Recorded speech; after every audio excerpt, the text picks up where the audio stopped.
Hello guys, welcome back. आज हम लोग बात करेंगे हमारे एक नई बुक के बारे में। जी हाँ, हमारे जैसे आपको पता ही है कि जो क्लास 12th में इकोनॉमिक्स है वो हमारे दो बुक्स हैं, पार्ट ए और पार्ट बी, दो बुक्स हैं हमारी। पहली है मेरी इंट्रोडक्टिव ऑफ मैक्रो इकोनॉमिक्स और दूसरी है मेरी इंडियन इकोनॉमिक्स। तो जैसे कि हम लोग ने इतने दिन से पढ़ रहे हैं, हम लोग की बेस हम लोग के इंट्रोडक्टिव ऑफ मैक्रो इकोनॉमिक्स जो है वो हम लोग ने कंप्लीटली फिनिश कर दी है और अब हम लोग स्टार्ट करेंगे हमारी इंडियन इकोनॉमी। अब पहली चीज तो ये इंडियन इकोनॉमी बेसिकली है क्या।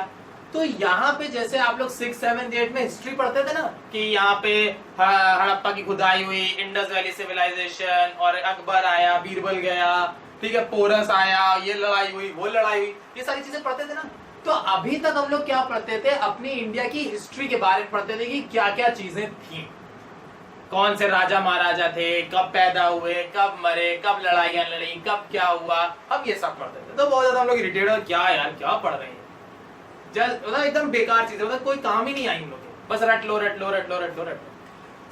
सेम थोड़ा सा यहाँ पे क्या है, एक इम्प्रूवमेंट भी है और एक थोड़ा सा आपके लिए मतलब एडवांटेज भी है और एक डिसएडवांटेज भी है। आपकी जो ये सेकेंड बुक है, आपके सेकेंड बुक जो है आपकी है क्लास 12th की इंडियन इकोनॉमी, ये आपके लिए एक फायदा भी देगी, आपको एक एडवांटेज भी देगी और एक डिसएडवांटेज भी। एडवांटेजेस इसका क्या होगा, इसके एडवांटेज क्या है, इसके फायदे क्या होंगे। सबसे पहली चीज तो ये पूरा थ्योरेटिकल सब्जेक्ट, मतलब पूरा एकदम रट्टाफिकेशन वाला काम है, रट के चले जाओ, पूरी बुक रट लो, 40 में 40 तो डन।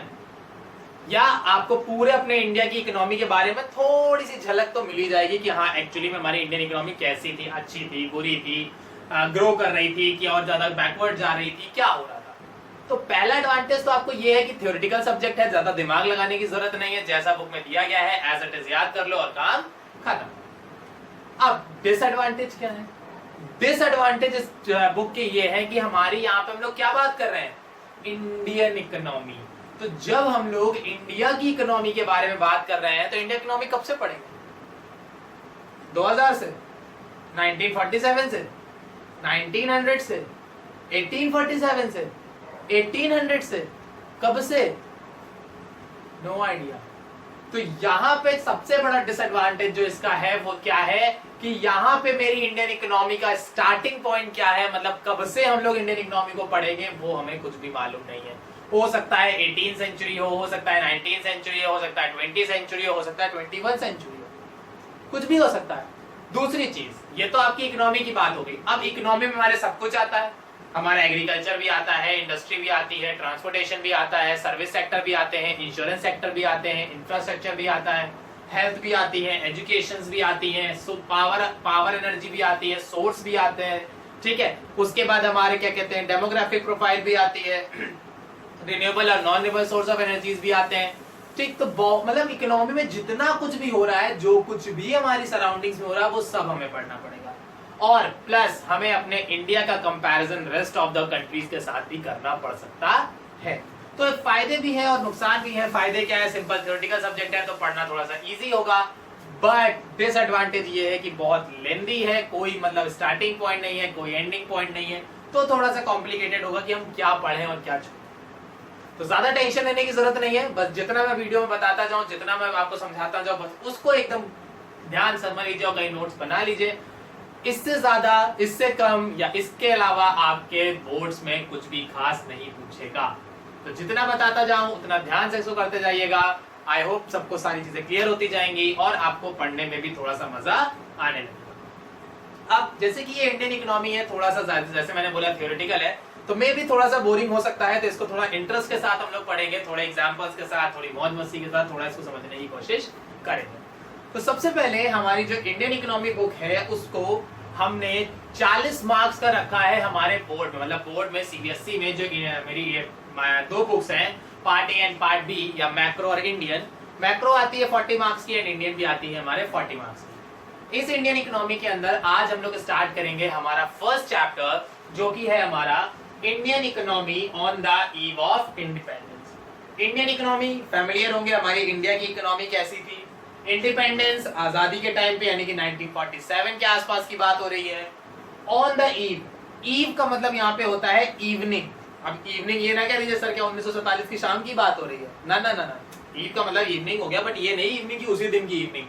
ईव का मतलब हो गया वो जो एरा है, वो जो टाइम पीरियड है 1947 का, या जो इंडिपेंडेंस के आसपास का जो टाइम पीरियड है, उस टाइम पीरियड को हमने यहाँ पे ईव कंसीडर किया हुआ है। तो यहाँ पे हम लोग बात करेंगे Indian economy on the eve of independence. ये है हमारा चैप्टर नंबर 1। तो चैप्टर नंबर 1 में हम लोग इंडियन इकोनॉमी इंडिपेंडेंस के टाइम पे कैसी थी उसके बारे में पढ़ेंगे।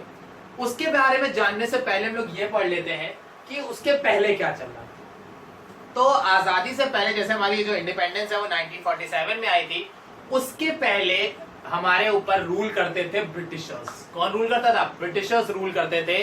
और ब्रिटिशर्स ने हम पर अप्रोक्सीमेटली 200 ईयर्स, 200 साल उन्होंने हम पे राज किया हुआ है। और इस 200 साल के राज को खत्म करने के बाद 1947 में हमारी इंडिया को आजादी मिली थी और हम इंडिपेंडेंट हो गए। लेकिन इस 200 साल में ब्रिटिशर्स ने हम पे बहुत ज्यादा स्ट्रिक्टनेस दिखाई, बहुत ज्यादा रूल किया, बहुत ज्यादा एक्सप्लॉइट किया, हमारे बहुत सारे रिसोर्सेज उन्होंने ड्रेन कर दिए, वेस्टेज करी, और हमारी इकोनॉमी को तो पूरी तरह से उन्होंने खत्म कर दिया। तो यहाँ पे कुछ चीजें हैं कि हमारे कॉलोनियल एक्सप्लॉइटेशन का मतलब होता है खराब करना। कॉलोनियल का मतलब होता है जैसे जब आपके ऊपर कोई रूल करता है, जैसे आप पूरी एक कंट्री हो और आपके ऊपर कोई रूल कर रहा है, तो जो कंट्री या जो पर्सन या जो कम्युनिटी आपके ऊपर रूल करेगी वो कहलाती है रूलर कम्युनिटी। और जिस कम्युनिटी पे वो रूल करती है, यानी कि जिस सिटी पे या जिस कंट्री पे वो रूल करती है, उसको बोलते हैं कॉलोनी। कहते हैं ना हम इस कॉलोनी में रहते हैं, हम उस कॉलोनी में रहते हैं। तो कॉलोनी मतलब एक एरिया हो गया जहां पे हम सब लोग रहते हैं, और जो पर्सन उस एरिया को रूल कर रहा होगा वो मेरा कहलाता है रूलर। तो यहाँ पे हमारे जो ब्रिटिश गवर्नमेंट थी, जो ब्रिटिश आर्मी थी या ब्रिटिश फोर्स या ब्रिटिश गवर्नमेंट थी, उसने हमारी इंडियन इकोनॉमी की कॉलोनी को पूरी तरह से एक्सप्लॉइट कर दिया था, पूरी तरह से तबाह कर दिया था और खत्म कर दिया। ठीक, अब कौन कौन सा एक्सप्लॉइटेशन उन्होंने किया, क्या खराब किया ये भी तो जाने। ये तो कह दिया खराब कर दिया, लेकिन खराब क्या किया ये भी तो बता दीजिए। तो अब जानते हैं क्या क्या खराब कर दिया भैया ब्रिटिशर्स ने। बहुत खराब करके कहते, तो क्या खराबी करी थी? सबसे पहले एग्रीकल्चर सेक्टर्स। ब्रिटिशर्स के टाइम पे हमारा जो एग्रीकल्चर सेक्टर था वो बहुत बुरी हालत में था। क्यों? क्योंकि वहां पे चल रहा था जमींदारी सिस्टम। क्या चल रहा था? जमींदारी सिस्टम। तो agriculture sectors on the eve of independence के टाइम पे हमारा जो एग्रीकल्चर सेक्टर था, वहां पे हमारा चलता था जमींदारी सिस्टम। अब जमींदारी सिस्टम क्या था? जमींदारी सिस्टम का मतलब हो गया यहाँ पे एक जमींदार होता था। जमींदार का मतलब यहाँ पे एक जमींदार, एक मीडिएटर होता था, जो कि ब्रिटिश गवर्नमेंट और किसानों के बीच का मीडिएटर होता था। यानी ब्रिटिश गवर्नमेंट क्या करती थी, वो अपनी जमीन दे देती थी जमींदार को कि भैया तुम इस जमीन के मालिक हो। तो जमींदार are the owner of the land या ओनर ऑफ द सॉइल। तो जो मेरे जमींदार होते थे वो मेरे सॉइल के मालिक होते थे, और वो जमींदार हमारे किसानों को जमीन किराए पे देते थे कि भैया लो तुम मेरी जमीन पे खेती करो और हमें कुछ हिस्सा देना उसका, है ना। और इस हिस्से पे जो गवर्नमेंट थी, मतलब जो ब्रिटिश गवर्नमेंट थी, वो हमारे जमींदार से कुछ पैसा चार्ज करती थी। तो जमींदारी सिस्टम हमारा एक पूरा एक सिस्टम था, ट्रायंगुलर सिस्टम था। इस ट्रायंगुलर सिस्टम में 3 लोग आते थे। सबसे पहले आती थी ब्रिटिश गवर्नमेंट, ब्रिटिश गवर्नमेंट के बाद आते थे मेरे जमींदार, और जमींदार के बाद आते थे मेरे टेनेंट्स। तो इन 3 लोगों के बीच में एक ट्रायंगुलर रिलेशनशिप फॉर्म हो गया था बिटवीन द ब्रिटिशर्स, जमींदार एंड हमारे टेनेंट्स यानी कि किसान। अब यहाँ पे जो जमींदारी सिस्टम था, इसमें क्या था, इन्होंने बेसिकली क्या किया, हमारे जो जमींदार थे उनको ओनर ऑफ द सॉइल बना दिया कि भैया आज से ही जमीन तुम्हारी है। अब जब जमीन तुम्हारी है तो पैसा भी हमारी मर्जी का होगा। मेरी अगर जमीन है, मैं किसी को दे रहा हूँ लो खेती करो, तो मैं क्या करूंगा, उससे ज्यादा पैसा चार्ज करूंगा। तो जो जमींदार होते थे वो क्या करते थे, किसानों से बहुत ज्यादा अमाउंट ले लेते थे as a form of rent के फॉर्म में वो उनसे बहुत ज्यादा किराया चार्ज कर लेते थे। जब वो उनसे बहुत ज्यादा किराया चार्ज कर लेते थे तो क्या होता था, जो हमारे टेनेंट्स थे या जो हमारे फार्मर्स थे, उनके पास बहुत ही कम फूड या बहुत ही कम पैसा बचता था सर्वाइवल के लिए, जो कि उनके लिए बहुत ज्यादा मुश्किल हो जाता था। पहले तो पैसा ले लिया, खेती करी, भैया खेती करो, खेती कर ली। अब खेती करी, लो हमें खेती भी दो, हमें पैसा भी दो। अब खेती भी ले रहे हैं, पैसा भी ले रहे हैं, तो जब दोनों चीजें हम ले रहे हैं तो किसानों के पास तो कुछ बचा ही नहीं। और उसके बाद जो ब्रिटिश गवर्नमेंट होती थी वो जमींदारों से एक फिक्स अमाउंट चार्ज करती थी। जैसे एक एग्जांपल लेके समझते हैं, ब्रिटिश गवर्नमेंट ने बोला कि भैया हमको हर जमींदार से 100 रुपए चाहिए, बात खत्म। कुछ भी कमाओ, तुम कितना भी कमाओ, कोई भी खेती करो, कितने भी किसान रखो, हमसे कोई मतलब नहीं है। हमें हर जमींदार से 100 रुपए चाहिए। ठीक है भाई, जमींदार ने कहा ठीक है हम 100 रुपए दे देंगे।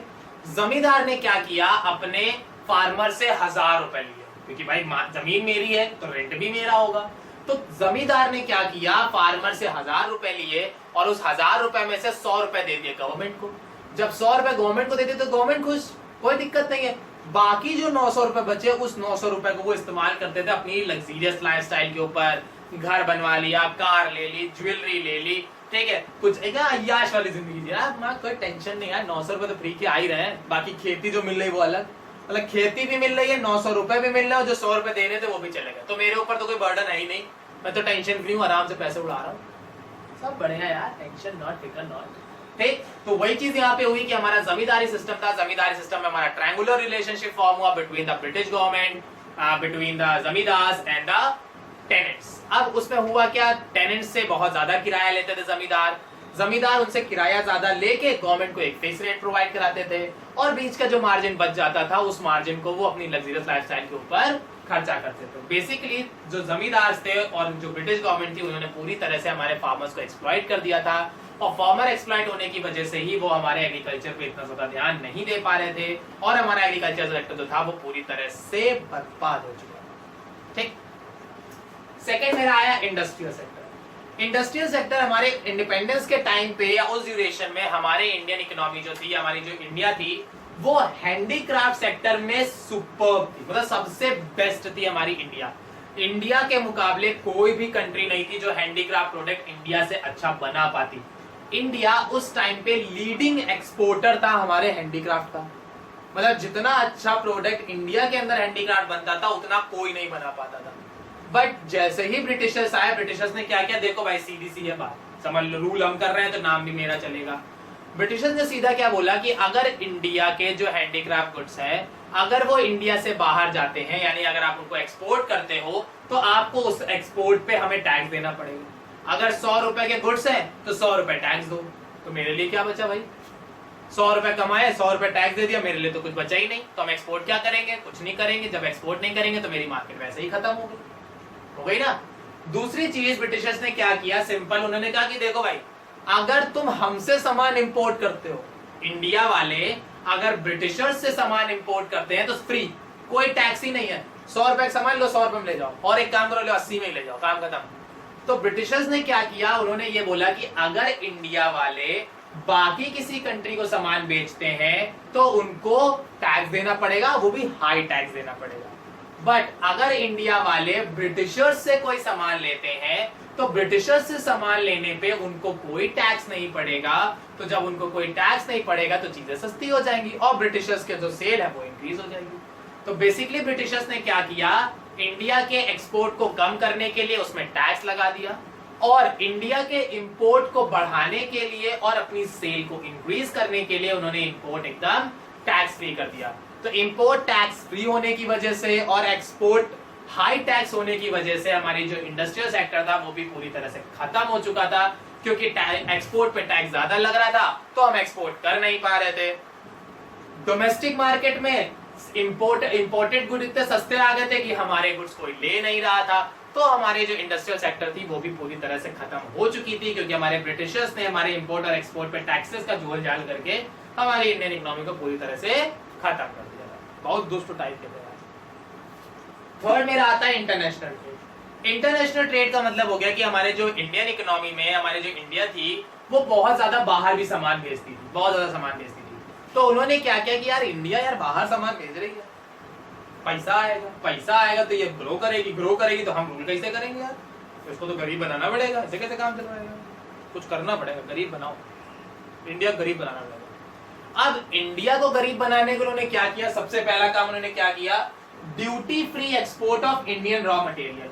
सबसे पहले उन्होंने क्या किया, duty free export of the raw material, यानी कि अगर आप रॉ मटेरियल ब्रिटिशर्स को देते हो, आप अगर रॉ मटेरियल ब्रिटिशर्स को देते हो तो कोई टैक्स नहीं, कोई भी टैक्स नहीं, किसी तरह का कोई टैक्स नहीं, जितने का प्रोडक्ट है उतने का बेच दो प्रॉफिट कमा के, बात खत्म, हम तुमसे कोई टैक्स नहीं मांगेंगे। यानी अगर तुमने रॉ मटेरियल, तुमने गेहूं उगाया 5 रुपए किलो के हिसाब से तो तुम हमें 6 रुपए के हिसाब से दे दो, बात खत्म, 6 रुपए पूरा पूरा तुम्हारा, हम कोई टैक्स ही नहीं लेंगे तुमसे। लेकिन अगर तुमने हमारे अलावा किसी को दिया, मतलब हमको दे रहे हो तब तक तो टैक्स फ्री है, बट अगर तुमने हमारे अलावा किसी और को गुड सप्लाई किया तो भाई हाई टैक्सेस है। फिर हमसे ना कहना, फिर 5 रुपए का गुड्स है तो 5 रुपए टैक्स है, कुछ बचेगा नहीं तुम्हारे पास। तो ब्रिटिशर्स ने क्या किया, इंडिया वालों को ऐसे फंसा लिया कि इंडिया वाले सिर्फ और सिर्फ ब्रिटिशर्स के साथ ही ट्रेडिंग करें या ब्रिटिशर्स के साथ ही इंपोर्ट एंड एक्सपोर्ट करें, क्योंकि अगर बाहर से करते हैं, बाहर चाहे वो एक्सपोर्ट करें या बाहर से इंपोर्ट करें, उनको टैक्स हमेशा ज्यादा देना है। मतलब अगर इंडिया वाले बाहर किसी को एक्सपोर्ट कर रहे हैं तो भी टैक्स देना पड़ेगा, अगर इंडिया वाले बाहर से इंपोर्ट कर रहे हैं तो भी उन्हें टैक्स देना पड़ेगा, दोनों तरफ से टैक्स है। बट ब्रिटिशर्स के साथ अगर एक्सपोर्ट करते हैं, मतलब ब्रिटिशर्स को एक्सपोर्ट करते हैं, कोई टैक्स नहीं, टैक्स फ्री। ब्रिटिशर्स से इंपोर्ट करते हैं, टैक्स फ्री। तो यहां पे क्या हो गया, ब्रिटिशर्स ने हमारी इंडिया को नेट एक्सपोर्टर बना लिया था रॉ मटेरियल का, और नेट इंपोर्टर बना लिया था फिनिश गुड का। यानी कि जो ब्रिटिशर्स थे वो इंडिया वालों से 5 रुपए का सामान लेते थे और उन्हें 15 रुपए का सप्लाई करते थे, क्योंकि भाई रॉ मटेरियल लिया है, अब से फिनिश गुड बनाएंगे, अपना नाम डालेंगे, कुछ लेबलिंग करेंगे, फिर उसके उठा बेच देंगे। तो ब्रिटिशर्स ने क्या किया, हमारी इंडिया को नेट एक्सपोर्टर बना लिया था रॉ मटेरियल का और नेट इंपोर्टर बना लिया था हमारे फिनिश गुड का। और उसके बाद इस वजह से हमारी जो इंडियन इकोनॉमी थी वो पूरी तरह से ड्रेन होती चली गई, क्योंकि एक्सपोर्ट कर नहीं पा रहे हैं, इंपोर्ट कर नहीं पा रहे हैं, एक्सपोर्ट पे भी टैक्सेस हैं, इंपोर्ट पे भी टैक्सेस हैं, हम जाएं कहां। बाहर किसी को सप्लाई कर नहीं सकते हैं, बाहर किसी से सप्लाई ले नहीं सकते हैं, अपनी खुद की इंडस्ट्री लगा नहीं सकते हैं, अपनी जो हैंडीक्राफ्ट चल रही है उस पर टैक्सेस लगा दिए हैं, एग्रीकल्चर में किराया ज्यादा ले रहे हो, कहां जाए, क्या कर ले, बताओ, मरी जाए, क्या कर ले। तो हमारे जो ब्रिटिशर्स थे उन्होंने हमारी इंडियन इकोनॉमी को या हमारी कॉलोनी को पूरी तरह से डिस्ट्रॉय कर दिया था। एग्रीकल्चर में जमींदारी सिस्टम के थ्रू, इंडस्ट्री में हैंडीक्राफ्ट को डिस्ट्रॉय करके, और इंटरनेशनल मार्केट में इंपोर्ट एंड एक्सपोर्ट पे टैक्सेस लगा के हमारी जो इंडियन इकोनॉमी थी उसको उन्होंने पूरी तरह से ड्रेन कर दिया था। तो ये था हमारा आज का छोटा सा इंट्रोडक्शन हमारे कॉलोनियल एक्सप्लॉयटेशन का, जो कि हमारे ब्रिटिश गवर्नमेंट ने हमारी इंडिया के साथ किया था। आई होप आपको सारी चीजें समझ में आई होंगी। अगर कुछ क्वेरी है, कुछ सजेशन है, कुछ नया आपको मिला है, कुछ नया जानना चाहते हैं तो कमेंट सेक्शन पे आप मुझे बता सकते हैं। Thank you.